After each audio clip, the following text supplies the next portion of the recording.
Hi, my name is तरावाफ और आज हम पढ़ाने वाले हैं इलेक्ट्रिकल कैपेसिटेंस ऑब्लिक कैपेसिटी। ये क्या होता है? किसी भी कंडक्टर के अंदर चार्ज स्टोर करने की एबिलिटी को हम बोलते हैं electrical capacity oblique capacitance. Okay, तो इसमें हम लिखने वाले हैं the charge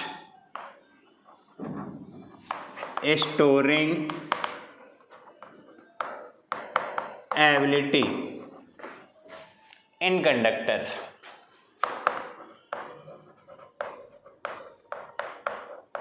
is called electrical capacitance oblique capacity. अब यहाँ पे एक बात ध्यान रखना कि जो पोटेंशियल होता है वो चार्ज पे डिपेंड करता है, क्योंकि हम पोटेंशियल का फॉर्मूला पढ़े थे B = 1/4πε0 इंटू Q/R, है ना। तो हम अगर किसी भी कंडक्टर का चार्ज इंक्रीज करेंगे तो पोटेंशियल भी इंक्रीज होगा। ओके, तो यहाँ पे हमने मान लिया किसी कंडक्टर को चार्ज Q प्रोवाइड कराया तो उसका पोटेंशियल B इंक्रीज हुआ। अब जैसे ही हम चार्ज को इंक्रीज करेंगे तो पोटेंशियल भी इंक्रीज होगा इसके साथ ही साथ। ओके, तो पोटेंशियल इसका मतलब क्या है?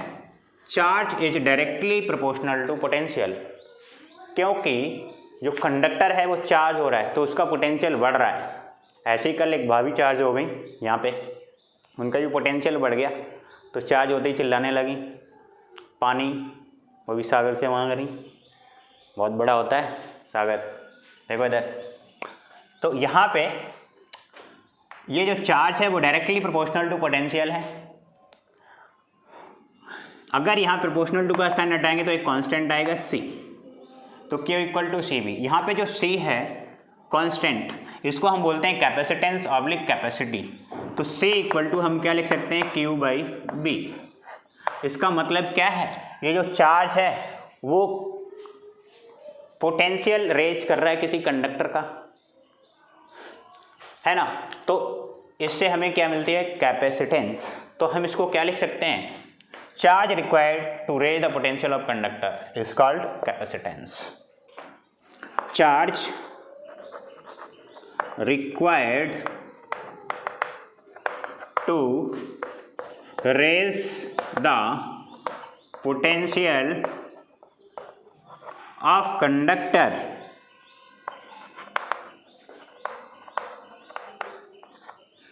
is called capacitance. एक बच्चे की कैपेसिटेंस बढ़ गई, दूध पी गई, वो चिल्ला रही है अभी उधर, है ना। बट आप फोकस करो, ठीक। तो यहाँ पे बात करें कि Q क्या है? चार्ज यूनिट कूलम, और B है पोटेंशियल यूनिट वोल्ट, और C कैपेसिटेंस यूनिट फैराड। और इसको हम क्या लिख सकते हैं? कैपेसिटेंस का है फैराड और चार्ज का क्या होता है? कूलम, और पोटेंशियल का वोल्ट। तो और करके कूलम पर वोल्ट भी लिख सकते हैं इसको। ओके, यहाँ पे एक चीज़ और ध्यान रखना, कभी कभी आपसे डिफाइन करने के लिए पूछ लिया जाता है कि 1 फैराड क्या होता है। 1 फैराड, देखिए फॉर्मूला आप क्या पढ़े थे? C = Q/B, और definition charge required to raise the potential of conductor. इसका मतलब क्या है? चार्ज कितना होना चाहिए? 1 कूलम, और पोटेंशियल कितना होना चाहिए? 1 वोल्ट। तो कैपेसिटेंस अपने आप 1 फैराड हो जाएगा। देखिए चार्ज 1 कूलम और पोटेंशियल 1 वोल्ट, तो ये क्या हो जाएगा? 1 फैराड कैपेसिटेंस। तो हम क्या लिखेंगे? 1 coulomb charge required to raise the potential 1 volt. 1 coulomb charge required to raise the potential by 1 volt, okay, is called 1 farad, okay। यहाँ पे कुछ कन्वर्जन भी ध्यान रखना जो न्यूमेरिकल्स में यूज होंगे। यहाँ पे 1 माइक्रो फैरेड इक्वल टू होता है 10⁻⁻6 फैरेड और 1 नैनो फैरेड इक्वल टू होता है 10⁻⁻9 फैरेड। और अगला कन्वर्जन है जो हमारे न्यूमेरिकल्स में यूज होगा 1 pico farad. This is written as 1 micro farad, okay, equal to 10⁻⁻12 farad. इस तरह लिख सकते हैं। एक बार वीडियो को पॉज करके इसका आप डायमेंशन ट्राई करने की कोशिश करिए कैपेसिटेंस का इस वाले फॉर्मूले से, ओके। चलिए कोशिश करिए, अगर नहीं हो रहा है तो फिर इधर से करना। वीडियो को पॉज करके बस 1 मिनट का टाइम है आपके पास जिसमें आप कैपेसिटेंस का डायमेंशन ट्राई कर सकते हैं। अगर नहीं कर पा रहे तो हम आपको चार्ज कर देंगे और आप भी चिल्लाने लग जाएंगे कि देख भाई ऐसे होता है। देख, आपने अभी फॉर्मूला पढ़ा था C = Q/B, ओके, और हमें डायमेंशन किसका निकालना है? C का। तो यहाँ पे लिख लीजिए dimension of C for capacitance, है ना। अब C = Q/B पढ़ लिया आपने, बिकॉज B क्या होता है? W/Q, ये पोटेंशियल होता है, सबसे पहले पढ़े थे इस चैप्टर में। तो C = Q/W/Q, तो Q ऊपर चला जाएगा, C = Q²/W। अब Q के लिए डायमेंशन क्या होता है? 80, और वर्क के लिए ये W वर्क है, तो वर्क के लिए डायमेंशन होता है ml² T inverse square, okay. जब आप इसे सोल्व करेंगे तो यहाँ पे आएगा ये m ऊपर जाएगा तो m इनवर्स l² ऊपर जाएगा तो l inverse square, T inverse square है, ऊपर जाएगा T² हो जाएगा, सॉरी यहाँ पे स्क्वायर और होगा क्योंकि चार्ज का स्क्वायर है, चार्ज का डायमेंशन 80 होता है तो 80 का स्क्वायर। अब ये T इनवर्स स्क्वायर ऊपर जाएगा और T² यहाँ से हो जाएगा तो T⁴ और ये A², इस तरह से ये हो गया कैपेसिटेंस का डायमेंशन, ओके। अब हम इसके कुछ क्वेश्चन सोल्व करते हैं। एग्जाम्पल नंबर 1, एक चार्ज प्लेट है जिसे आप कंडक्टिंग प्लेट भी बोल सकते हो और इसका पोटेंशियल है 250 वोल्ट और चार्ज है इसका कितना? एक बार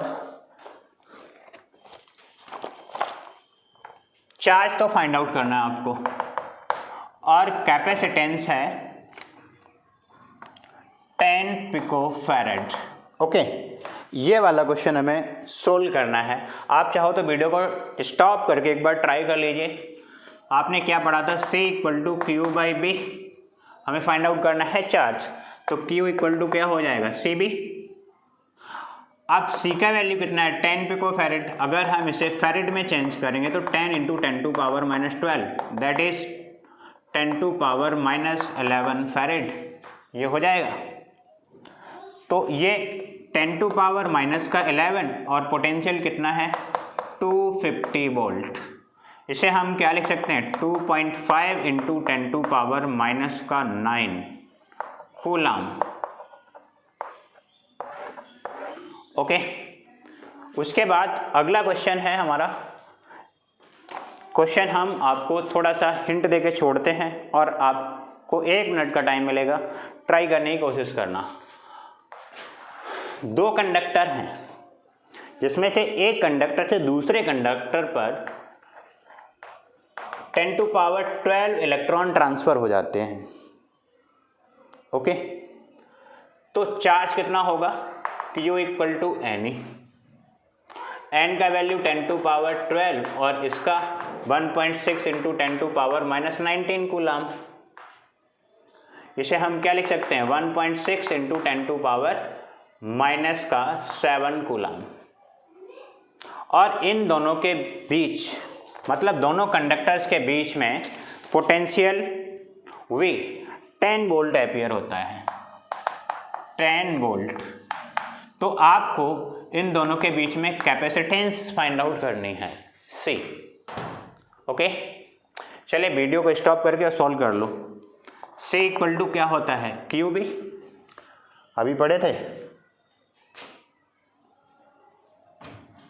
ओके, नहीं, Q बाई B। ओके, अब Q क्या है 1.6 इंटू 10 टू पावर माइनस 7 और B 10 वोल्ट। 10 ऊपर जाएगा तो इनवर्स हो जाएगा, तो इसे हम क्या लिखेंगे 1.6 इंटू 10 टू पावर माइनस का 8 farad. Okay, C equal to Q by V apply करेंगे यहाँ पे। इस तरह से और बहुत सारे क्वेश्चन ट्राई कर सकते हो आप, और अगर कोई डाउट रहता है तो कमेंट करके बताइए। जय हिंद।